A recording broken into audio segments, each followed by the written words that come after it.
My friends, I've had the honor of presenting some 2,000 times in front of more than 2 million people, 49 states. We're looking at you, Alaska. 17 countries, and every single opportunity is an honor. And on almost every single one of the calls that I have ahead of time, there's a question that we go through together. So for instance, Andy and I went through the questions on this one together. But question number 13 is, what topics do you not want John O'Leary to talk about? What do you not want to talk about? And on every single one of those little conversations, they always bring up two things. Number one is politics. Don't talk politics. And secondly, they say, and don't talk faith. Do not talk faith with our group. Andy did not talk about either one of those things as things not to talk about. Not only that, you let off your meeting today in prayer because we recognize our lives are dead without prayer, without the foundation of that faith that not only is the reason for our life, but also what makes sense of it as we go forward into life. So leaders and ranchers and sons and daughters and friends and fellow citizens, I am so honored to be with you today and to elevate faith and our country and our industry, and our family, and our hope. And this is not to say that things are always easy, but I believe in my heart of hearts that although it may not be easy, the best days in this room are in front of us. I hope you believe that way too. If not, you can go through the line a second time, and maybe when you come back in, you'll recognize, my gosh, I am blessed and highly favored. And today, in the great state of Texas, with 11 other states gathered with us. Think about that, man. Right here in Canadian. 11 other states gathered with us. We celebrate what's possible. But it's not easy. How many of you you've ever had a bad day? One fellow right here. Out of 500 ranchers, I have a tough time believing that. How many of you were in business in 2011? Did you ever have a tough day? Yes or no? All of us. When we struggle, not if.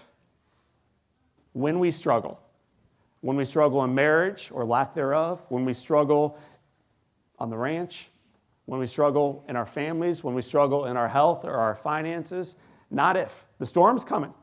When we struggle.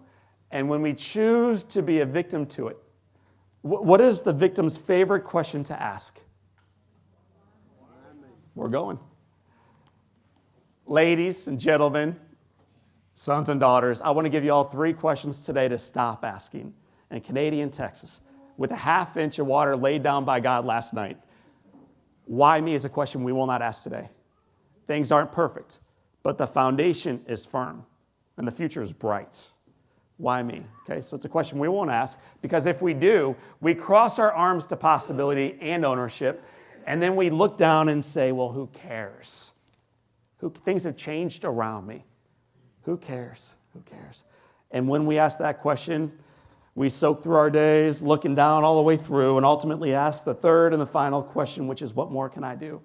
I'm only one, man. It's 499 other people in this room. I'm too old. I'm too young. Things have changed. What more can I do? But today, my friends, we're going to be asking different questions through a different lens. So as that incredible lunch settles in your tummies, I'd like us to look to the east and watch that sun rise again. How many of you saw the sunrise today? Or how many of you make a habit out of watching the sunrise when it does pierce through the clouds? I think it's the greatest gift of our days, and frequently we miss it because we oversleep or because we're looking the wrong way. I beg y'all, as you wake up early, look to the east. Watch that dark sky turn bright again.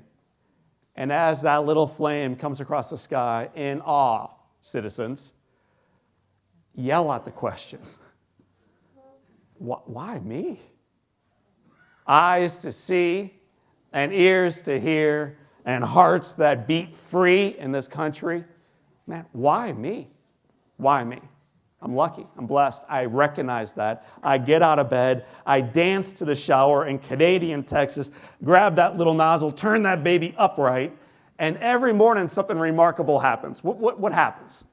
Water. And right now, some of us are seated back thinking, dude, Get to the point. And brothers and sisters, man, I'm knee deep in the point. If hot water in an arid climate bores you, don't go home tomorrow. Grab your passport and travel almost anywhere else in the world. And we won't take it for granted anymore. I think we got it so good, sometimes we forget. Last year, I don't know if you all know, 94% of the news stories broadcast out by cable television, 94% of the news stories were bad. Is that the country you live in? Is that your family? Is that your community? Is that your rant? Is that your life? 94% of our lives are bad? According to the media, the answer is yes, that's true.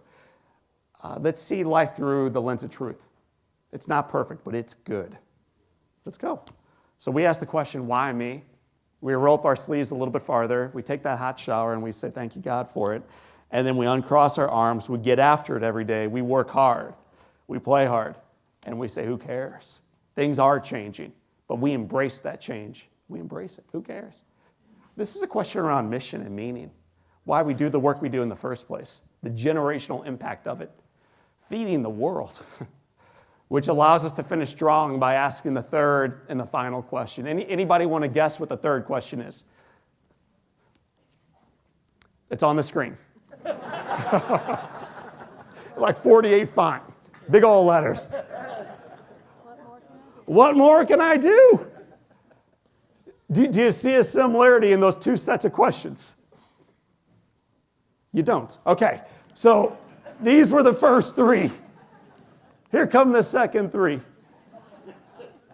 Do you see a similarity, yes or no?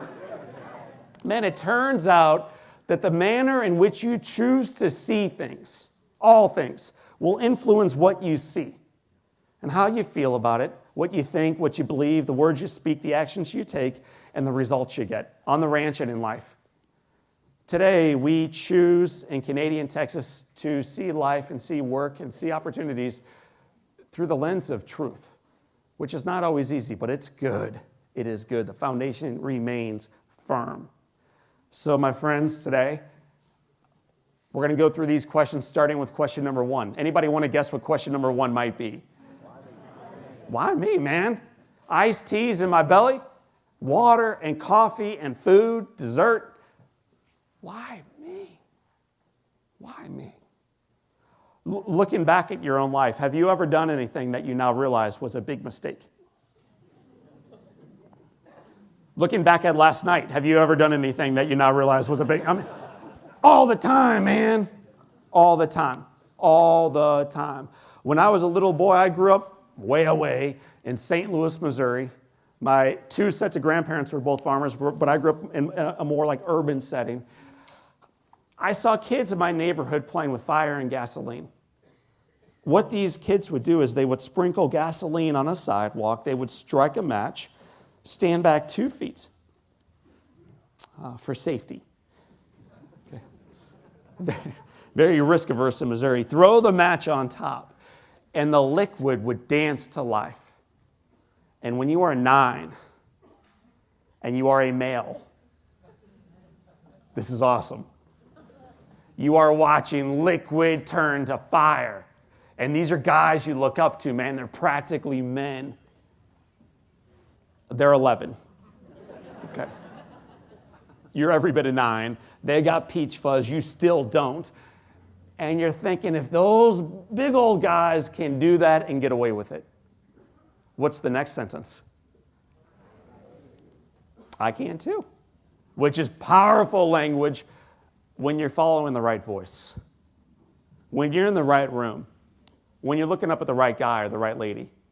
But if you're in the wrong room, if you're listening to the wrong voice, if you're following the wrong ideas, it's going to take you off the edge.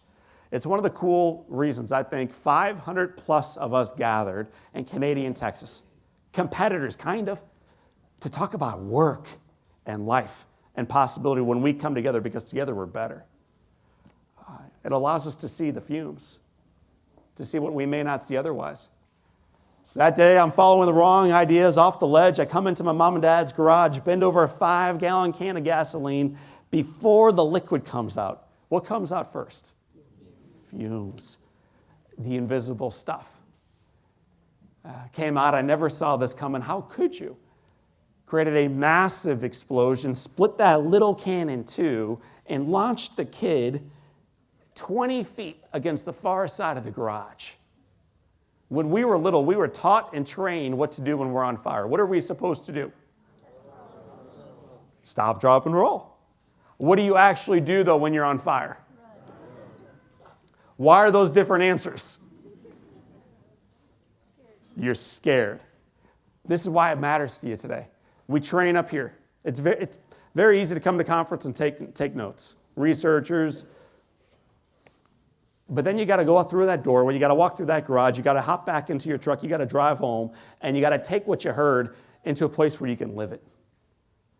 Part of my job is to not only inspire you and entertain you after lunch. Anybody could do that. I really think my job is to remind you of the possibility with these messages that you're hearing today and tomorrow, certainly with Temple and others, that what you know is ultimately only measurable and powerful when it comes down to your heart and you take action. It's not enough to be moved. You got to move yourself. That day for me, I panicked. I ran. It was all head knowledge. I just ran for my life. It changed everything. One moment, I'm happy and healthy. I'm going to zoom in for the folks in the far back. Okay. I mean, just being honest, extremely good looking. Okay. Bangs like that. Okay. That's either a laser level or what else might it be? That's a bowl. That's the touch of a mother, man, right across your forehead again and again and again. And that little white thing below his chin, what's that called? It's not a turtleneck. It's a freaking dickie. Some of you don't even know what a dickie is, man. Don't be Googling dickie right now. It may take you down to the wrong path, man, all right?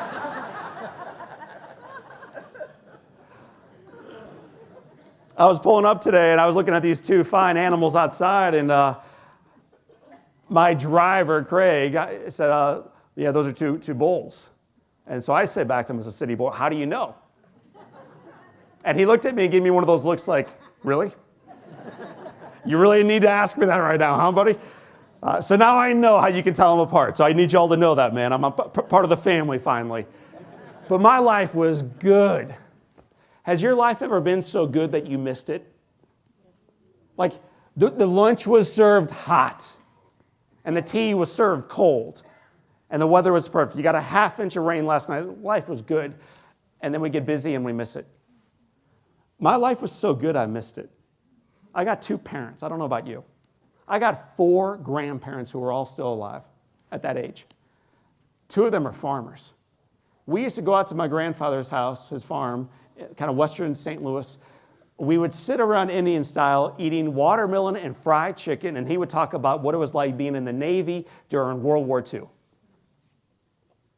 And then my other grandfather would talk about how he had it way harder because he was in Europe during World War II.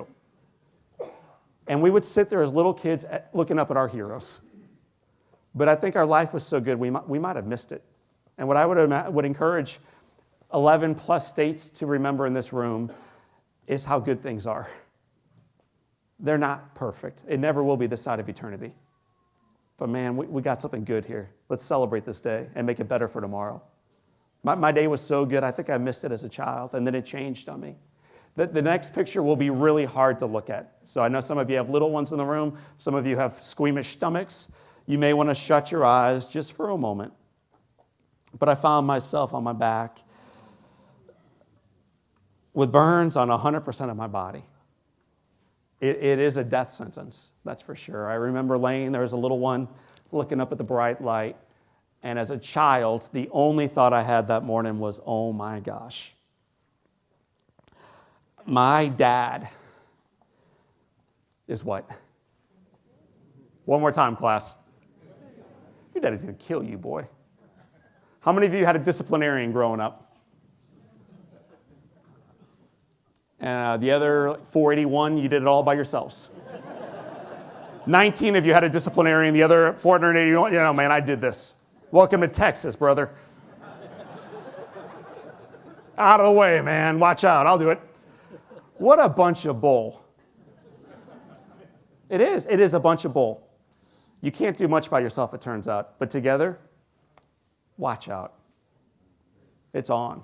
One of the great heroes and disciplinarians of my life was my father. He's a veteran.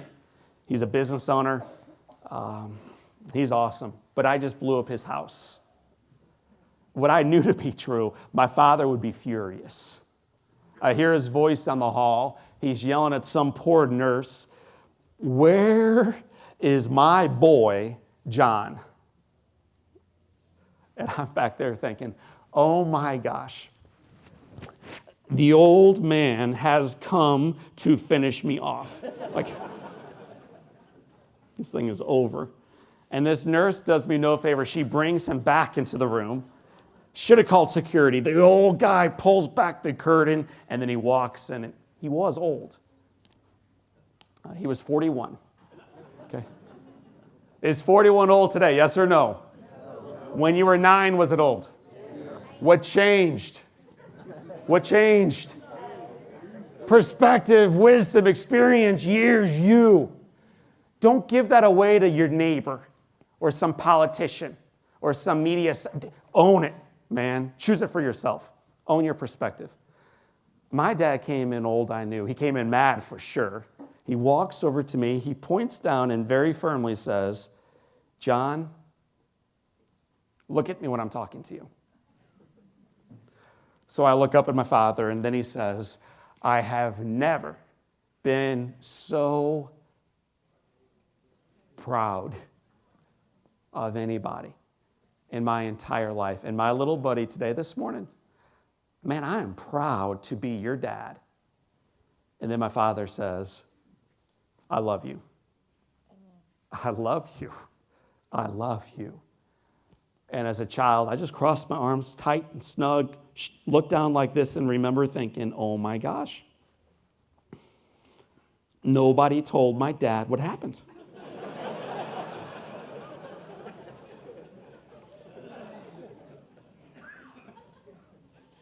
I wonder if I can get away with this. You ever been there? You bunch of liars. Every one of us, man. Sin. We've all been there. Every single one of us. For me, you look back at Scripture, it's important we recognize it didn't happen 2,000 years ago. It's happening today. It's alive and well. I remember that story, and I remember feeling exactly like the prodigal son felt upon coming home. Like I felt that. I've been there. I'm a character in Luke's story. And I would say I'm not the only one in this room. Every one of us. And if you haven't felt the Father's love yet, you will. So that's, if nothing else is good news in your life right now, there's some good news for you. It's coming. You will feel that embrace. My dad gave me that embrace. I think it changed the trajectory of my entire life. That love does that. It did not make losing your fingers to amputation easy. It did not make 5 months in burn care easy, or 2 years of therapy and surgery easy, or a lifetime of some physical challenges.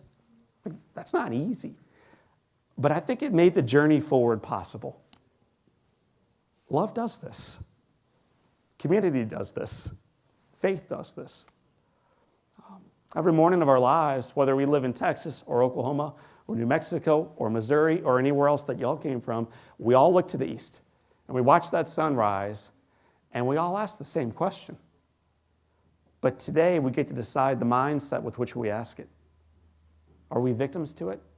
What happened way back then in 11, or before that, or our childhood, or yesterday, or the way in?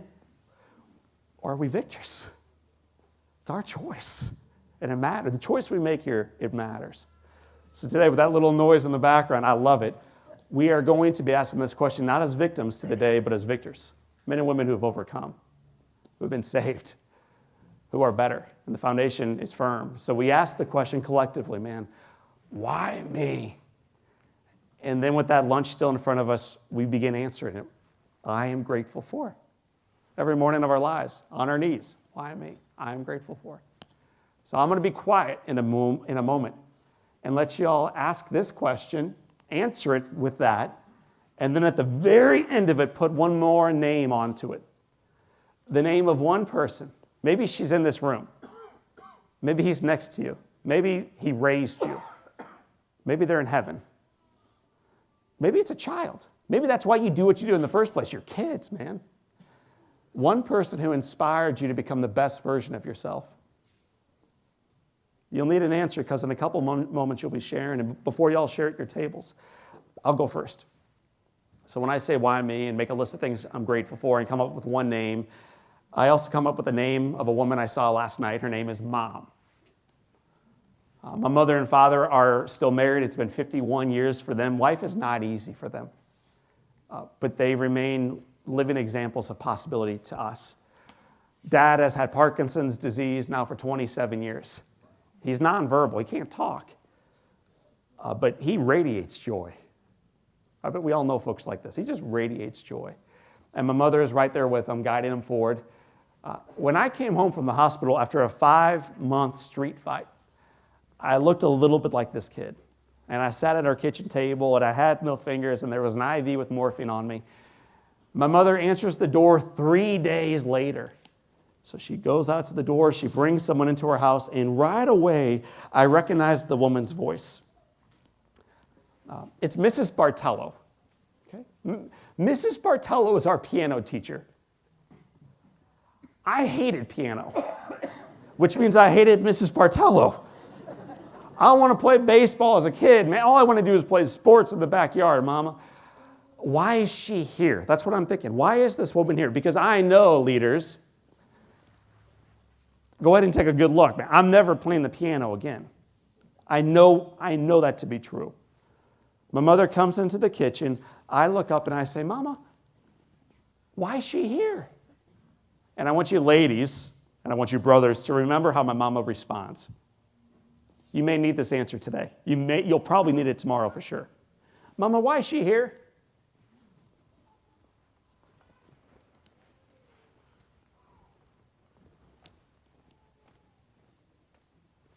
Not a word. Talk is cheap. Talk is so cheap.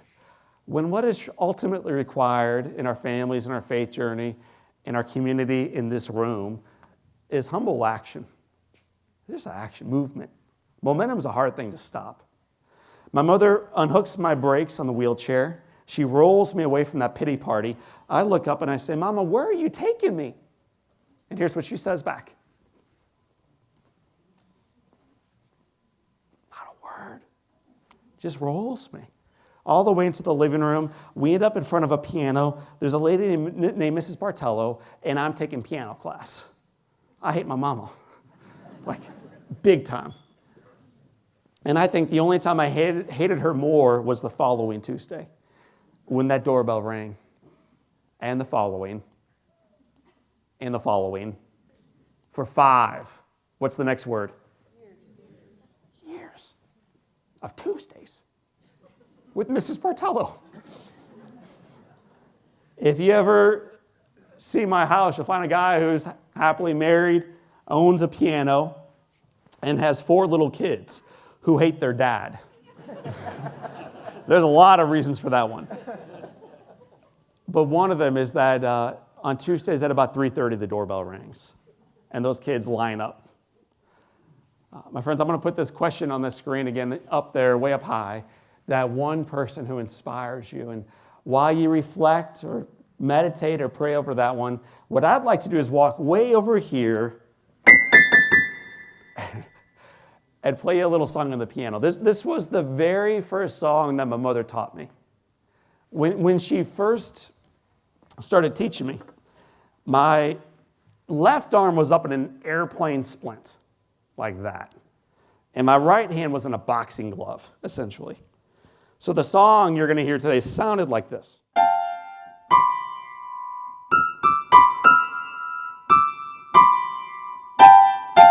Not bad, not bad. But then they did a surgery which freed me to have back my right hand, one finger at a time. And when you get focused, it's just amazing what we as individuals, we as families, and we as a community can do in this room. So I'm going to play this song for you right now. It's my mother's favorite. As I play it, your job is to do 2 things right now, leaders. Number 1, lower your expectations for the piano. Maybe later on they'll bring in someone that can rock this baby, but he's not in front of you right now. And then secondly, as Texans, or from wherever you come from the United States, I think we ought to elevate expectations of what we believe is possible in our lives by first slowing down to take inventory of how fortunate we are. So for 2 minutes, just slow down and take pause of how blessed we are. Okay?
All right.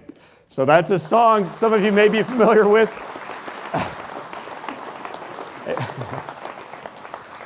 For Mrs. Bartello.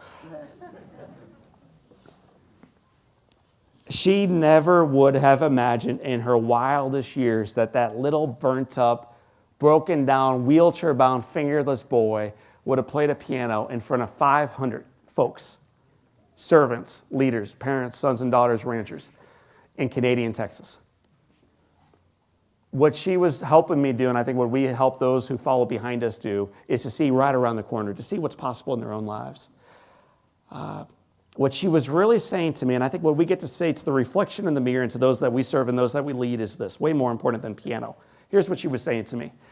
Baby, they may have taken your fingers. They have not taken your life. We have been through some storms. We have been through some droughts. You have lost some things. And yet you remain in this room in love. And the best is in front of us.